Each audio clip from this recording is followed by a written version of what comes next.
आइए दोस्तों, आज हम औद्योगिक नीति पर चर्चा करेंगे आपसे। इससे पहले कि हम लोग अपनी चर्चा को आगे बढ़ाएं, आप लोग जल्दी से वीडियो को सब्सक्राइब कर दीजिए, लाइक कर लीजिए।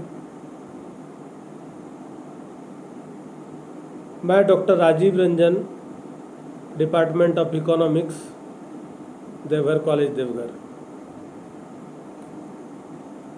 15 अगस्त 1947 को भारत आज़ाद हुआ।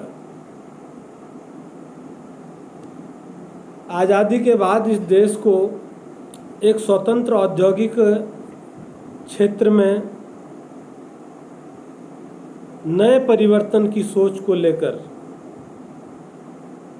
नया परिवर्तन लाने के उद्देश्य से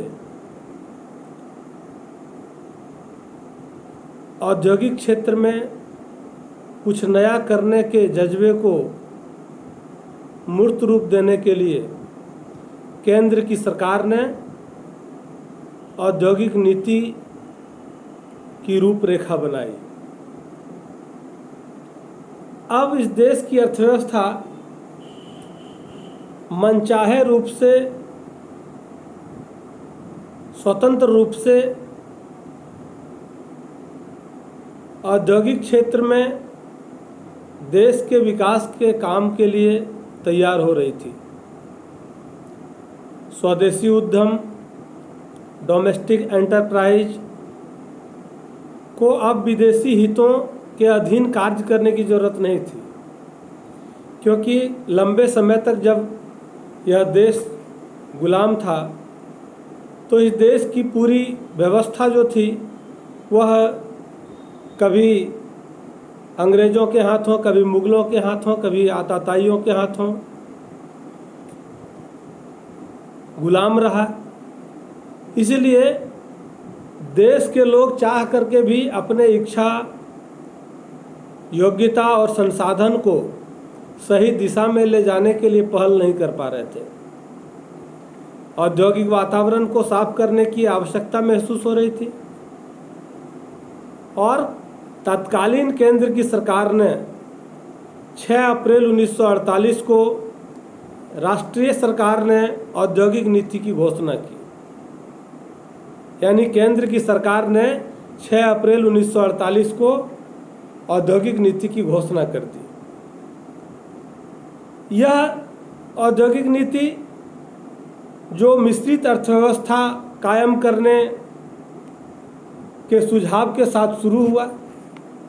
मिक्स्ड इकोनॉमी, हम जानते हैं कि पूरी दुनिया में 3 प्रकार की अर्थव्यवस्था है। पूंजीवादी अर्थव्यवस्था है, समाजवादी अर्थव्यवस्था है और मिश्रित अर्थव्यवस्था है। तो भारत एक मिश्रित अर्थव्यवस्था है और मिश्रित अर्थव्यवस्था के तहत औद्योगिक नीति को कायम करने के लिए 6 अप्रैल 1948 को औद्योगिक नीति की शुरुआत होती है। राष्ट्रीयकरण करने के लिए, चाहे वह राज्य की सरकारें हो या केंद्र की सरकारें, औद्योगिक लाइसेंसिंग की बात हो या नई उत्पादन की इकाइयों को, प्रोडक्शन यूनिट को बढ़ाने की बात हो, हम हर तरह से इस देश की औद्योगिक व्यवस्था को विकसित करना चाह रहे थे। इस प्रकार औद्योगिक नीति के अनुसार निजी क्षेत्र, प्राइवेट सेक्टर और गवर्नमेंट सेक्टर